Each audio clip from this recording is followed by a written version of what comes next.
আজকে আরেকটা কেকের ডেকোরেশন নিয়ে চলে আসলাম। কি খবর আপনাদের? আশা করছি ভালো আছেন। আজকের কেকটা একটা অ্যাক্সিডেন্ট টাইপ একটা কেক আসলে। কেকটা অর্ডার করার সময় আসলে ব্লুবেরি জ্যাম কেক অর্ডার করেন ওনারা। কিন্তু উম উম এটা আর্জেন্ট অর্ডার ছিল আসলে। লিটারেলি ২-৩ ঘন্টার মধ্যে লাগবে। তো আপুরা সবসময় আমার কাছ থেকে কেক নেন। আর ওনাদের সাথে মানে মোটামুটি জিনিসটা আমার একটা ভালো আন্ডারস্ট্যান্ডিং হয়ে গেছে। তো ওনারাও বুঝেন যে আর্জেন্ট মোমেন্টে কতটুকু প্রোভাইড করা যায়। তো আপুদের অর্ডারটা নেই, কিন্তু কেকের বেস রেডি করার পর ওনারা বলেন যে চকলেট ফ্লেভারটা চাচ্ছে। বাট ততক্ষণে আমার কেকের বেস আসলে রেডি হয়ে যায়। তো বলল যে যেন আমি চকলেট গানাশ ফ্রস্টিংটা দিয়ে দেই। তো যেই ভাবা সেই কাজ।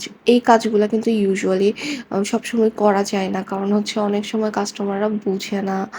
আবার ওনাদের হচ্ছে একটা এক্সপেকটেশনস থাকে যে আর্জেন্ট হলেও জিনিসটা খুবই পারফেক্টলি হতে হবে। এরকম হলে না আসলে হয় না। তো যারা এটা বোঝেন ওইভাবে আসলে কেকের কাজটা নেওয়া যায়। তো এই কেকটা যেহেতু বলেছিলাম আমার রিপিট একটা ক্লায়েন্ট আপুর জন্যে। তো কেকের মানে লিটারেলি আমি কাজ শুরু করেছিলাম ব্লুবেরি কেকের জন্যে। একদম মাঝপথে ডেকোরেশনটা চেঞ্জ করে এই কেকটা করি।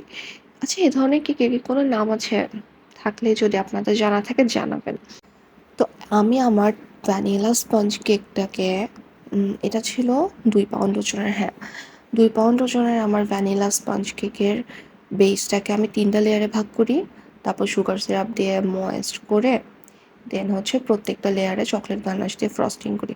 ইউজুয়ালি এই ধরনের মানে গানাশ কিংবা বাটার ক্রিম ফ্রস্টিংয়ের জন্যে ময়েস্ট কেকটা বেস্ট। লাইক স্পঞ্জ কেকে আমার কাছে মনে হয় যেন ওয়েটটা নিতে পারে না কিংবা টেক্সচারটা ভালো যায় না। এটা আমার পার্সোনালি মনে হয়। বাট অনেকে এটা এই কেকটা কিন্তু আমার কাস্টমাররা অনেক পছন্দ করছেন আলহামদুলিল্লাহ। তো এই কেকটা আমি সাইডে যতটুকু পারি ফিনিশিং দিচ্ছি। মানে আমি যখন ফিনিশিং দিচ্ছিলাম তখনই রাইডার অলমোস্ট আমার বাসার কাছাকাছি, এমন একটা অবস্থা। তো আমি কেকটাকে ফিনিশিং দিয়ে একদম অল্প কিছুক্ষণ আমি ফ্রিজিং করি। লাইক ৫ মিনিটের মতো হবে। ফ্রিজিং করে কেকের ডেকোরেশন অনুযায়ী আমি এটার উপরে এখানে আসলে চকলেট গ্লেজ দেয়া, মানে চকলেট গ্লেজের কাজ করার কথা ছিল।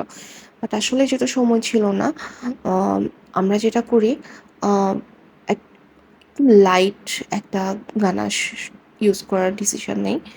তো এখানের মধ্যে আমি একদম পাতলা যে চকলেট গানাশটা আছে, যেটা হচ্ছে আমরা সিরাপ হিসেবে ইউজ করি, ওইটা আমি স্প্রেড করে দেই। স্প্রেড করে জাস্ট একটু গ্লসি একটা ভাব আনার জন্য আমি এটা করি। আর যারাই এটা নিয়ে কাজ করেছেন আপনারা জানেন এই কাজটা যে এত মেসি, অসম্ভব মেসি, মানে চারপাশে পড়ে ছড়ায় ছিটে একটা অবস্থা হয়ে যায়।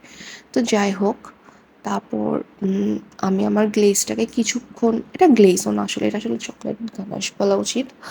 এটা কিছুক্ষণ সামান্য ফ্রিজিং করে এটাকে আমি একটু স্প্রেড করে দিই ডিজাইনে যেমনটা ছিল।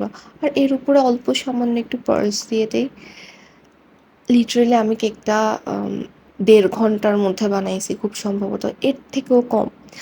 জানি না আপনাদের কাছে কেমন লেগেছে। হয়তোবা টাইম থাকলে আরেকটু নিটলি কাজটা করা যেত। বাট স্টিল আমার কাস্টমাররা খুব পছন্দ করছেন। ওনারা অনেক ভালো ফিডব্যাক দিয়েছেন। আপনাদের কাছে কেমন লেগেছে জানাবেন অবশ্যই। আর অনেক ধন্যবাদ আপনাদেরকে ভিডিওটা দেখার জন্যে।